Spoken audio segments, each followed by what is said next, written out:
particular integral Pi. In the last video, we have seen that the general solution of a non-homogeneous linear differential equation f of d into y is equal to g of x with constant coefficients has the form y of x is equal to Cf plus Pi, where Cf is the general solution of the homogeneous linear ODE f of d into y equal to 0.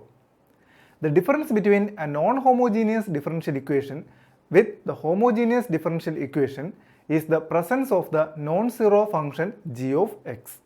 So, a particular solution is dependent on the function g of x. The general expression for particular integral of a differential equation of the form f of d into y equal to g of x is given by Pi is equal to 1 by f of d into g of x. Depending on the nature of the function g of x, we have different strategies for finding the particular integral. We will learn the working rule for finding Pi in the next sections. Before that, we are going to see a few properties of the particular integral. If there is a constant multiple k with g of x, that is k into g of x, then a particular integral is given by Pi is equal to 1 by f of d into k into g of x,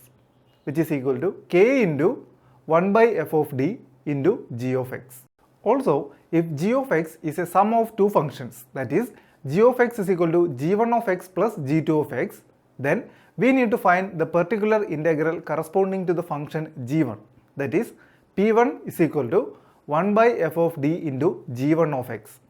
and the particular integral corresponding to the function g2,